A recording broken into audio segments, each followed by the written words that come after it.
রমেশা বেগমের জীবনটা অন্য সাধারণ ৮-১০ জন নারীর মতো নয়।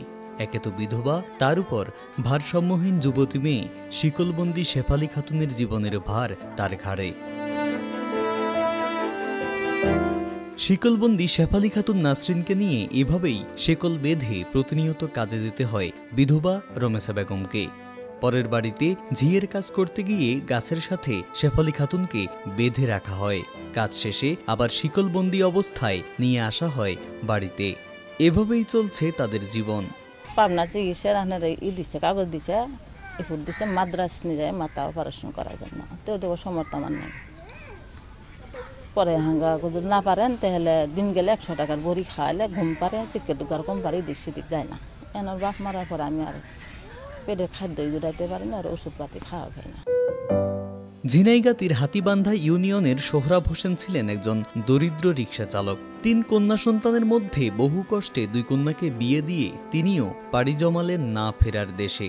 এখন স্ত্রী রমেশা বেগম আর মানসিক ভারসাম্যহীন কন্যা শেফালী দুজনের চলছে করুণ জীবন। শেফালী খাতুন 7 বছর বয়সে টাইফয়েড জ্বরে আক্রান্ত হয়ে মানসিক ভারসাম্য হারিয়ে ফেলে। এরপর 23 বছর ধরে শিকলবন্দি অবস্থায় জীবনযাপন করছে। 15 বছর আগে পাবনা মানসিক হাসপাতালে ভর্তি করা হয়েছিল। সেখান থেকে বলা হয়েছিল উন্নত চিকিৎসা দিলে ভালো হবে, কিন্তু অর্থাভাবে তাও সম্ভব হয়নি। রোজগার কাম করে তো খাইতেই না, তার রোজগার চিকিৎসা করতে হয় না, ওই বান্ধি থেকে যায়, সব কাজ করে খায়। সাহায্য সহযোগিতা ওইরকম করার মতো কেউ করে না, দেহার মধ্যে দেখে না। এখন আমরাও গরিব মানুষ, আমরাও দিন কামাই করে দিন খাই। স্থানীয়দের দাবি, সরকার বা বিত্তবানরা এগিয়ে এলে এবং অর্থনৈতিক সহযোগিতা করলে এখনো ভালো হওয়া সম্ভব শেফালী খাতুন নাসরিনের। অন্য মাসের কাজ করিয়া মেয়েরা পাল্টাছে সিরকল দিয়ে বান্ধিয়ে। হ্যাঁ, ওই যে পাগলির মা চলাগর খায় না, মনে করেন আমার সাথে কাজ কাম করে, কুড়িয়ে পাগলি ডেক নিয়ে 2 ক্লাস করে খা।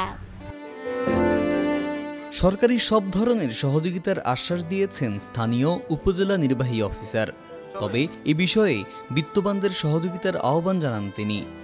এই মেয়ের চিকিৎসার জন্য অনেক টাকা পয়সা দরকার। এই মেয়ের কোনো বাপও নাই, এবং আমার পরিষদ স্থানে আমি যতদূর সম্ভব আমি চেষ্টা করব এই মেয়ের চিকিৎসার জন্য। আমরা তাৎক্ষণিকভাবে তাকে আর্থিক সহযোগিতার পাশাপাশি স্থানীয় যে ইউনিয়ন পরিষদ চেয়ারম্যান রয়েছে তাকে নির্দেশনা দেওয়া হয়েছে যে বিভিন্ন ভাতার আওতায় তাকে আনার জন্য। পাশাপাশি আমাদের VWB থেকে তাই ওই মেয়ের মাকে সহযোগিতা করার জন্য, এবং অন্যান্য যে সকল সরকারি সুযোগ সুবিধা রয়েছে সেগুলো আমরা ওই পরিবারকে দেওয়ার চেষ্টা করব। মেয়ে নাসরিনের অনিশ্চিত ভবিষ্যৎ নিয়ে নির্ঘুম রাত কাটে রমেশা বেগমের। তার প্রশ্ন, মেয়ে শেফালী খাতুন নাসরিন কি আদৌ স্বাভাবিক জীবনে ফিরতে পারবে?